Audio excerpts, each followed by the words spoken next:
Bem-vindo à aula de métodos recursivos. Até agora, você estruturou seus programas com métodos que chamam outros métodos, mas pode ser muito útil criar um método que chame a si próprio. Um método que executa a si próprio é chamado de método recursivo. A recursão é um tópico avançado de programação que levaremos várias aulas para poder ministrar aqui. Como esse não é o objetivo desse curso, aqui vamos ver apenas uma rápida introdução sobre o assunto. Para isso, crie uma classe chamada recursividade com o método main, para que a gente possa exemplificar essa estratégia de programação utilizada pelos programadores profissionais. Então, nós vamos criar um método estático que retorna um inteiro e que soma do número 0 até o número x informado pelo usuário. Agora, antes de continuar a implementação desse método, é importante saber que os métodos recursivos, em geral, dividem os problemas em duas partes. Uma parte que ele não sabe como resolver e outra que ele sabe como resolver.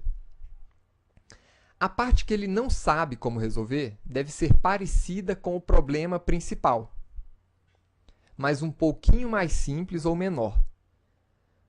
Como o problema é parecido com o original, então a gente pode chamar o mesmo método para trabalhar nesse problema menor, para a gente poder encontrar um resultado a ser passado de volta para a chamada original do método.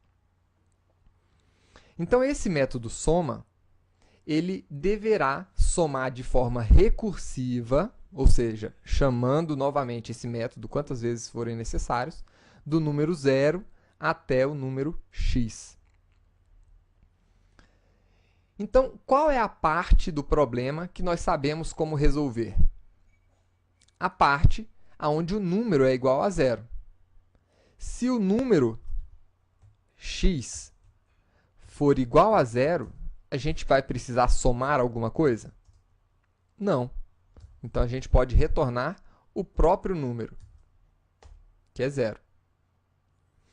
Agora, se o número for diferente de 0, né, se ele for maior do que 0, aí sim, a gente vai ter que somar ao número x, ele, né, mais ele menos 1.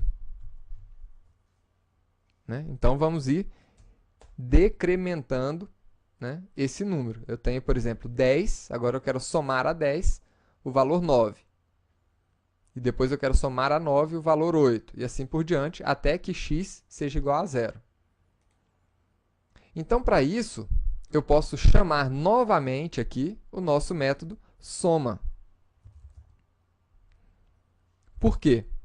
A gente vai conseguir realizar essa soma que nós estamos querendo, né, do número x menos 1 com esse número x através desse método, porque é exatamente isso que ele vai fazer nessa segunda opção. Então, está aqui, soma. E quando x estiver valendo 9? Né? Aí a gente vai poder somar novamente 9 mais soma de 9 menos 1, que é igual a 8. O resultado vai ser isso daqui.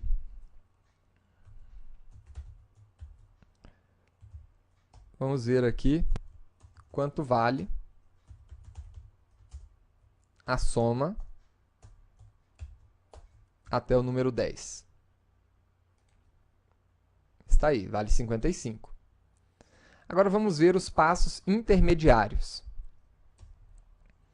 Eu vou colocar aqui os valores de x que estão sendo passados para esse método. E aí está. 10, 9, 8, 7, 6, 5, 4, 3, 2, 1 e 0, que é a última opção que cai nesse primeiro if. E quando você somar todos esses números, o resultado vai ser igual a 55. Então, o que esse método fez, na verdade, é muito parecido com isso daqui. Nós passamos o número 10, e a este número 10, nós somamos 10 menos 1, que é igual a 9. Mas essa soma foi feita através do método soma, que quando entrou ali dentro, realizou outra soma de 9 menos 1, que é igual a 8. Mas, novamente, esse 8 foi somado de novo de forma recursiva, que vai chamar a soma de 8 mais 7, ou seja, 8 menos 1. E isso vai acontecer até ele encontrar o número 0. Então, é isso que está acontecendo, né? Ele vai aqui de forma recursiva até chegar a 0. Vamos ver um outro exemplo de método recursivo. Vamos criar agora um método que retorne a potência de um número.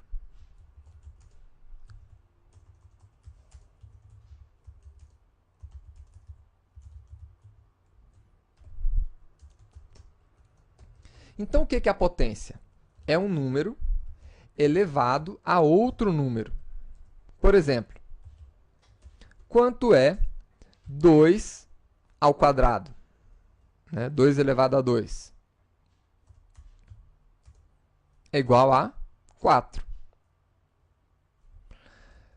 Quanto é 3 elevado a 4? Então, vamos colocar aqui a potência. Isso aqui é igual a 3 vezes 3 vezes 3 vezes 3. Ou seja, temos o 3 sendo multiplicado por ele mesmo 4 vezes. Isso que é a potência. E qual é a operação mais simples? Então, vamos executar aqueles dois passos que todo método recursivo realiza, né? Vamos dividir esse problema em duas partes. Um que a gente sabe como resolver e o outro que a gente não sabe. Qual é a parte que a gente sabe resolver da potência? Simples. Se a nossa potência for igual a 1, então significa que eu estou retornando o próprio valor. Se ela for igual a 2, vai ser o valor vezes ele novamente. Então, a solução mais simples que nós temos é para a potência de um número elevado a 1. Porque esse número, se a elevação for igual a 1, então o resultado vai ser o próprio número x. Agora vamos para a segunda parte, que é a parte que nós não sabemos como resolver ainda, que é quando o número de elevação ele é diferente de 1. Ele é maior do que 1. Aí o que nós vamos ter? Então, por exemplo, se o número de elevação for igual a 2, então eu vou ter que o resultado é igual a x vezes x. Mas e se o número for igual a 3? Então, eu vou ter x vezes x vezes x. E assim por diante. Vamos ver esse problema simples aqui. Eu tenho x e eu quero agora multiplicar por x se a minha elevação for igual a 2. Então, se ela for igual a 2, o que eu quero aqui, na verdade? Potência desse número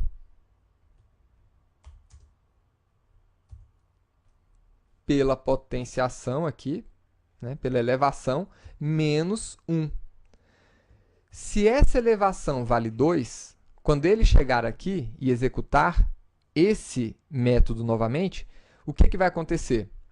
Nós vamos ter x elevado a 1, que quando ele for executado, ele vai cair nessa opção aqui novamente, retornando para a gente exatamente o valor que a gente precisa, x.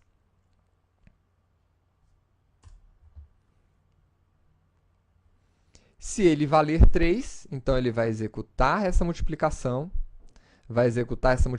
novamente, até cair na potenciação aqui elevado a 1, retornando o x pela última vez.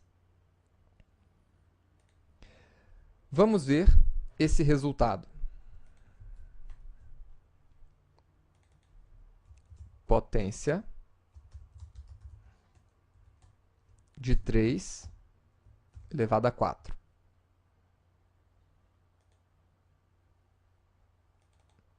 Pronto, aqui nós temos 81.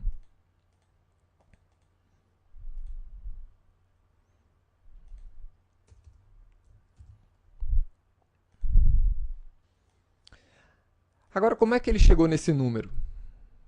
Então, vamos ver os passos intermediários aqui.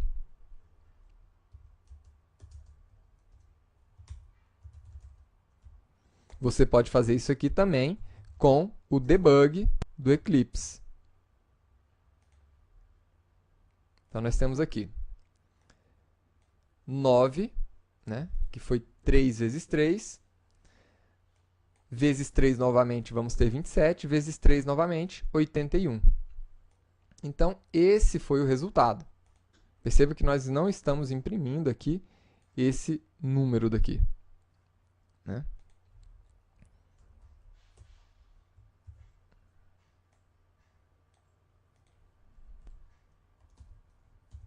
Se a gente imprimir esse outro valor, vamos ter aqui o 3, uma vez, duas vezes, 3 vezes, 4 vezes.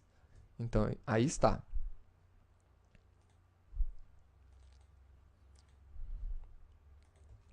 É assim que a gente trabalha com os métodos recursivos.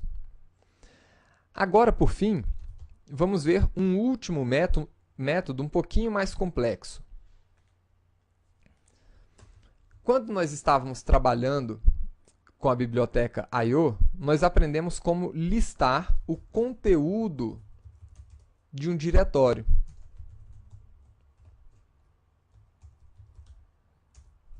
Utilizando o caminho daquele diretório. Mas nós não aprendemos como fazer isso de forma recursiva. Como assim? Eu quero listar o conteúdo de um diretório. Se ele encontrar um diretório dentro daquele diretório, eu quero listar aquele conteúdo do diretório interno. Se tiver um outro diretório dentro desse diretório interno, eu quero listar novamente todo aquele conteúdo e assim por diante, recursivamente. Então, como é que eu vou começar esse nosso método aqui? Vamos chamar esse método. Eu quero listar todo o conteúdo do diretório XTI, que está dentro de C2 pontos. Então, get, paths.get, e aqui eu vou informar o nosso diretório. C2 pontos barra XTI. Agora eu preciso verificar o seguinte: se esse caminho informado, ele se trata de um arquivo ou de um diretório. Então, para verificar isso, nós vamos recorrer à classe Files e perguntar se esse caminho se trata de um arquivo regular. Se for um arquivo, a gente vai mostrar o nome. Agora, eu preciso saber também se é um diretório. Se for um diretório, eu vou listar o conteúdo desse diretório e imprimir o nome desse diretório também. Então, vamos lá. Se for um arquivo, nós vamos mostrar o nome desse arquivo. path.get ou to absolute path. O caminho completo. Se não, então significa que é um diretório. E se for um diretório, eu vou também apresentar o nome daquele diretório. Caminho completo. Então, vamos ver aqui o resultado, por enquanto. Aí está. Ele viu que se tratava de um diretório, então ele caiu nesse else e apresentou para a gente o caminho completo daquele diretório. Aí está, C2.xti. Agora, se for um diretório, eu quero listar o conteúdo desse diretório. Então, nós podemos novamente chamar a nossa classe Files para recuperar um directory stream daquele caminho. Esse directory stream, ele retorna um arquivo, né, um directory stream, que a gente pode utilizar para percorrer todos os caminhos dentro desse stream. Tá? Como nós somos muito cuidadosos, vamos utilizar esse nosso recurso dentro de uma estrutura try, para ele poder fechar esse stream assim que ele terminar de utilizar. E vamos capturar as eventuais exceções que ele encontrar aqui dentro. Perfeito. Agora vamos listar o conteúdo desse diretório, né? Então, podemos utilizar o for each aqui.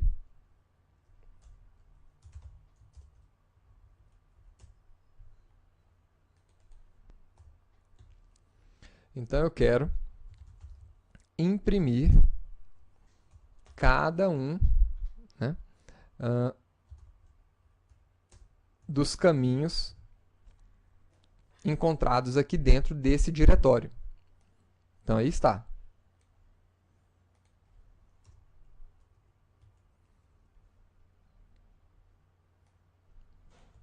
Vamos ver aqui o resultado.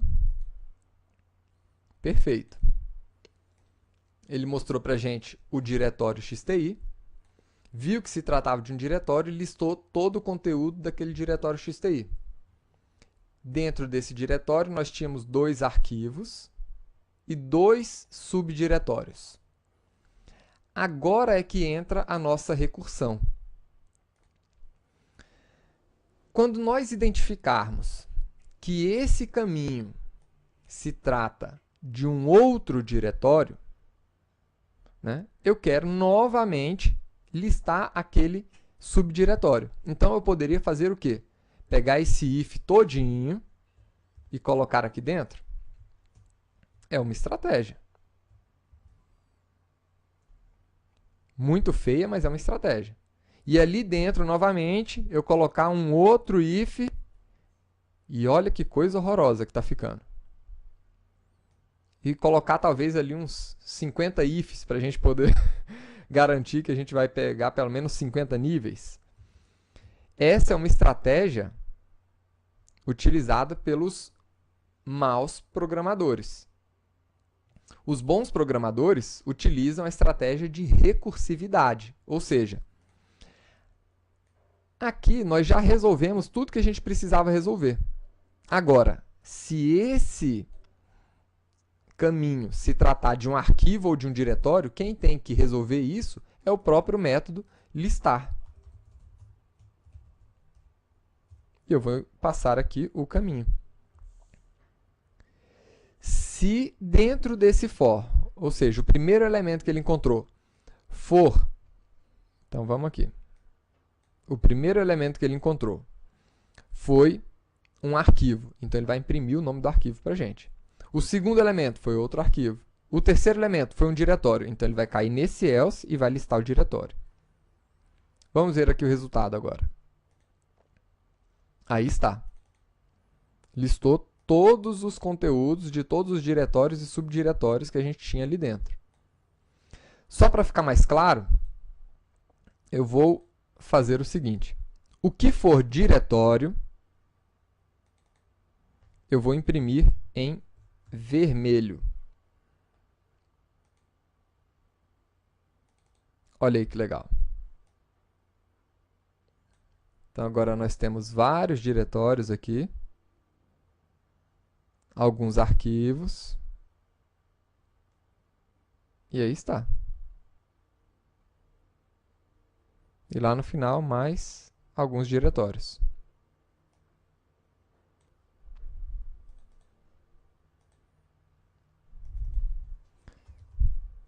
Como essas saídas são diferentes, eu vou colocar toda a saída utilizando o systemout e vou agora colocar o nome do diretório em letras maiúsculas.